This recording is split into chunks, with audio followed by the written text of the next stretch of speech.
I'm Lauren Hopson. I live at 7500 Poppin Drive, Knoxville, Tennessee.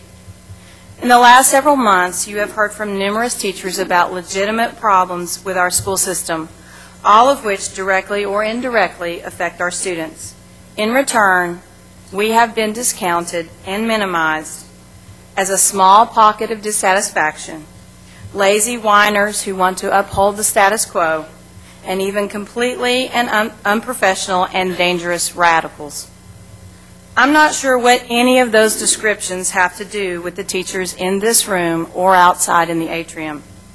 First of all, the teachers who have been to the recent board meetings represent a much larger percentage of those in our school system than others would have you believe.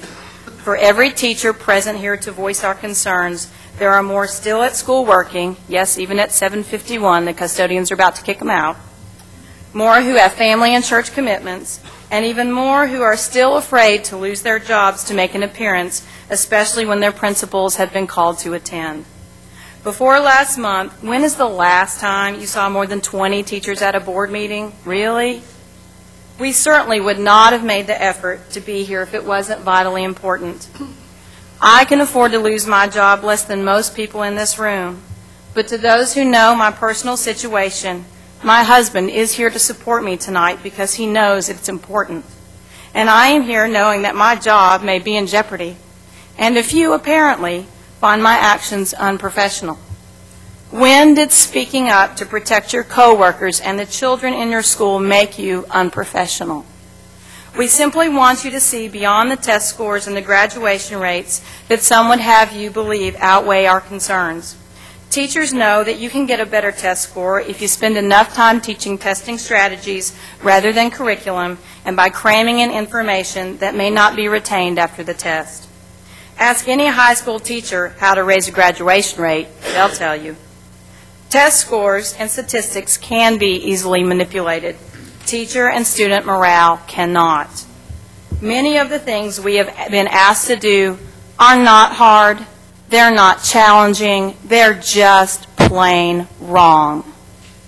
A recent blog posted the teaching experience of many of the state superintendents. I couldn't help but notice that our superintendent and that of Memphis schools, who have less than a full year of teaching experience, did not sign a recent letter to Commissioner Huffman detailing concerns with reaching state mandates and a lack of communication. However, many of the superintendents with significant teaching experience, including those from Montgomery County, Williamson County, and Metro Nashville, did. I wonder what that says. Mark Twain once said, "It is easier to fool someone than convince them that they have been fooled." That is our situation this evening. It is hard to admit that you have been fooled, even harder when it takes so long for others to risk their jobs and tell you the truth. None of those called to speak in support of our superintendent tonight are in risk of losing their job for doing so.